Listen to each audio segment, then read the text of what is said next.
오늘 이 아침 우리가 함께 묵상할 말씀은 에베소서 4장 20절에서 24절까지의 말씀입니다. 오늘 이 말씀을 함께 읽고 이 아침 우리에게 주시는 하나님의 말씀의 은혜를 함께 나누도록 하겠습니다. 그러나 여러분은 그리스도를 그렇게 배우지는 않았습니다. 여러분이 예수 안에 있는 진리대로 그분에 관해서 듣고 또 그분 안에서 가르침을 받았으면 여러분은 지난날의 생활 방식대로 허망한 욕정을 따라 살다가 없어질 그 옛사람을 벗어버리고 마음의 영을 새롭게 하여 하나님의 형상을 따라 참 의로움과 참 거룩함으로 지으심을 받은 새 사람을 입으십시오. 아멘. 여러분, 몇 년 전에 미라클 모닝이라는 책이 크게 화제가 되었다는 것 여러분 기억하시는지 모르겠습니다. 이 책에서 얘기했었던 바로 미라클 모닝은 새벽 일찍 일어나서 운동도 하고 독서도 하고 더 나아가 명상도 해보면서 하루를 새롭게 시작하자는 어떤 그런 내용이었어요. 많은 사람들이 이 방법을 따라 해보려고 했죠. 왜 그랬을까? 제 개인적으로는 많은 사람들이 새로운 시작에 대한 간절한 갈망이 있었기 때문이 아니었나 싶습니다. 하지만 외적인 어떤 습관의 변화만으로는 한계가 있지요. 며칠 지나면 다시 원래대로 이게 돌아오게 되는 거예요. 왜냐하면 겉모습은 우리가 바꿔볼 수 있어도요, 우리의 본질, 우리의 정체성이 그냥 그대로이기 때문입니다. 그런데 오늘 본문은 우리에게 놀라운 소식을 전해줘요. 그리스도인은 이미 새 사람이 되었다라는 진리입니다. 그리고 그 새로운 정체성 안에서 우리 성도는 날마다 새로워질 수 있는 무한한 가능성이 열려있게 되었다라는 것이 오늘 우리 본문에서 성도들을 향해서, 우리들을 향해서 알려주고 있는 진리입니다. 바로 오늘 이 에베소서 4장 20절과 24절 안에 있는 이 놀라운 우리에게 전달된 진리를 이 아침 좀 자세하게 살펴보기를 소원합니다. 먼저 우리가 20절과 21절의 말씀을 통해서 새로운 사람이 되었다는 것의 의미가 무엇인지를 좀 생각해 보고 싶습니다. 바울이 20절의 말씀입니다. 그러나 여러분은 그리스도를 그렇게 배우지는 않았습니다. 이 말씀 속에서요, 사도 바울은 앞절에 있는 이방인의 삶, 하나님으로부터 떠나 있던 그 삶과 강한 어떤 대조를 이렇게 드러내면서 보여줍니다. 앞에서 묘사했던 이방인들의 어두운 그 삶과는 뭔가 전혀 다른 삶을 우리가 배우게 됐다는 거죠. 여기서 배우다라는 단어는요, 이렇게 단순하게 지식 습득이 아닙니다. 제자가 스승을 따라가면서 뭔가 이렇게 전인격적으로 배우는 것을 의미해요. 경험하고 듣고 스승이 하는 것을 또 보고, 그런 배움입니다. 에베소 교인들이 그리스도에 관한 어떤 지식, 정보를 그냥 텍스트를 얻은 것이 아니고요. 그리스도 자체를 배웠다는 겁니다. 경험했다는 것이고, 그리고 보았다는 것이고, 그리스도에게 또한 인격적으로 배웠다는 그런 의미입니다. 그리스도의 성품과 삶의 방식을 온전히 받아들였다는 의미예요.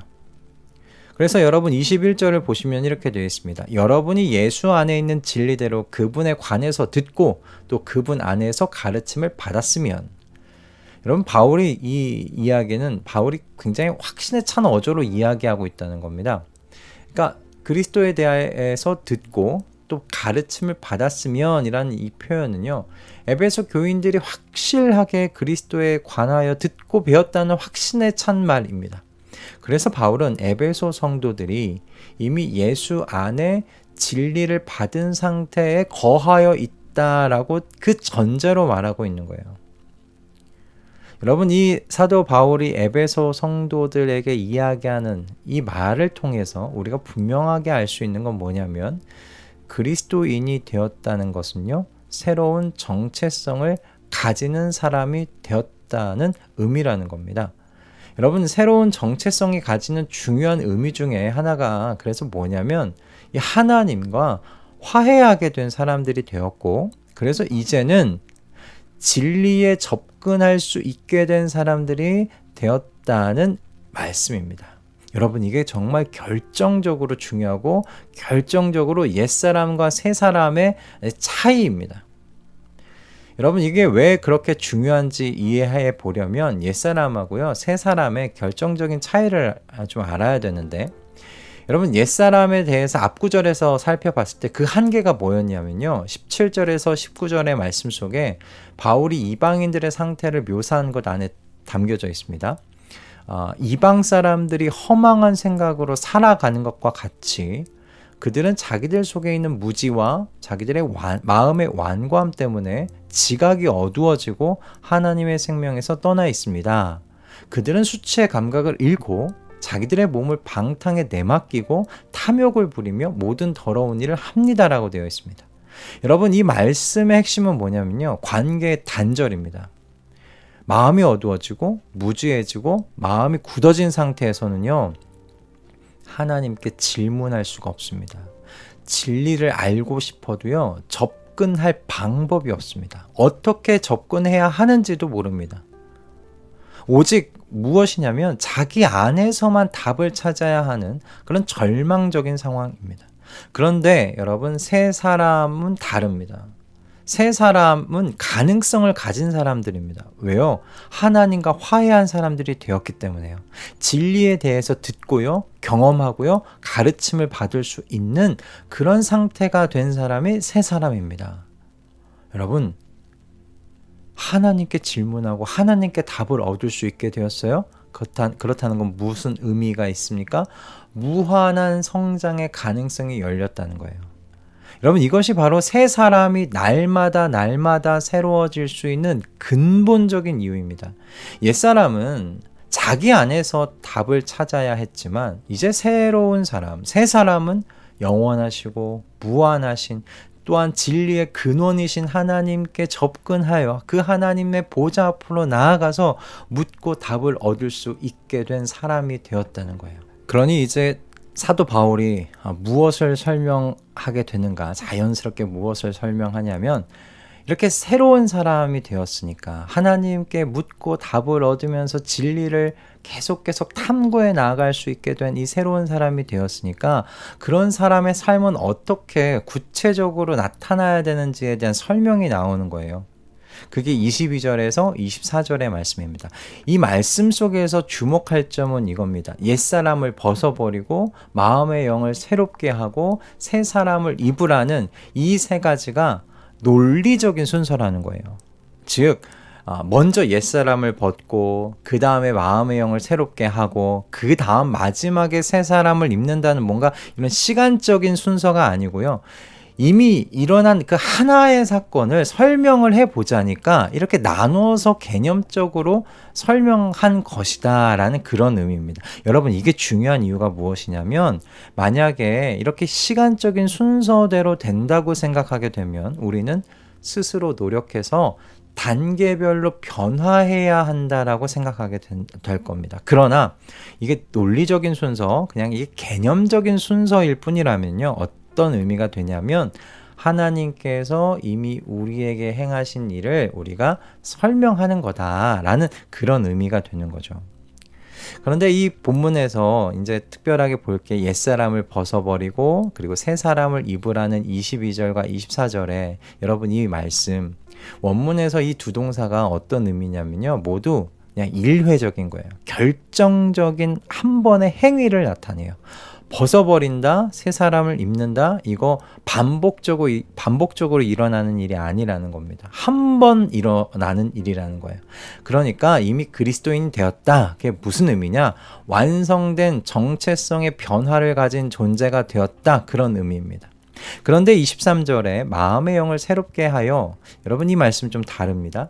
원문에서 이 말은요, 지속적인 거예요. 그리고 계속적인 과정을 나타내요. 즉, 마음의 영은 한 번 새롭게 되는 게 아니고요, 계속 새로워져 가는 거예요. 여기서 우리는 굉장히 중요한 진리를 발견할 수 있게 되는 거죠. 우리는 이미 새 사람이란 정체성을 완전히 받았어요. 그리고 그 정체성 안에서 날마다 마음의 영이 새롭게 되어갈 수 있는 존재가 되었다는 거예요. 그러니 무슨 의미입니까? 정체성의 변화와 여러분 성품의 변화, 그 마음이 새로워지는 그 변화, 새로워져 가는 그 변화, 이거 분리될 수 없다는 겁니다. 그리스도인이 되었다고 하는데 성품의 변화가 뒤따르지 않는다. 여러분, 굉장히 높은 확률로 정체성이 변화되지 않았을 거라고 우리가 생각할 수 있어요. 여러분, 24절에서 참 의로움과 참 거룩함으로 지으심을 받은 이라는 이 표현을 주목해 보실 수 있기 바랍니다. 여기서 지으심을 받은 이라는 의미는 창조되었다라는 뜻입니다. 그러니까 하나님께서 참 의로움과 참 거룩함, 하나님의 그 형상으로 하나님께서 우리를 완전히 새로운 피조물로 재창조하셨다는 의미예요. 여러분, 이게 단순한 개선이나 어떤 수리를 한 게 아닙니다. 하나님께서 새롭게 창조하신 창조의 행위입니다. 그러니까 아담의 타락 이전의 상태보다 어떤 의미에서는 더 나은 그리스도 안에서의 새로운 창조예요. 그런데 성품의 변화가 없다? 마음의 영이 날로 새롭게 되어가는 그 과정이 뒤따르지 않는다? 여러분, 하나님께서 잘못 창조하셨다는 의미밖에 되지 않습니다. 그러나 우리가 확실히 알고 믿는 건 무엇인가? 하나님께서는 실수가 없으신 분이시다라는 겁니다. 하나님께서 창조하셨다? 그럼 완벽한 창조가 이루어진 겁니다. 그러니 여러분, 오늘 본문이 우리에게 전하는 진리를 가슴에 잘 새겨주실 수 있기 바랍니다. 성도는 이미 새 사람이 된 사람들이고요. 그 새로운 정체성 안에는 날마다 새로워질 수 있는 무한한 가능성이 열려 있다는 거예요. 미라클 모닝이 외적 습관의 변화를 추구했다면 우리에게는, 그리스도인에게는 그보다 훨씬 더 근본적이고요, 강력한 변화의 원동력이 있어요. 그게 뭐냐? 하나님과의 회복된 관계라는 겁니다. 그래서 이 진리의 원천이신 하나님께 묻고 듣고 배울 수 있는 관계가 된 사람들이라는 의미입니다.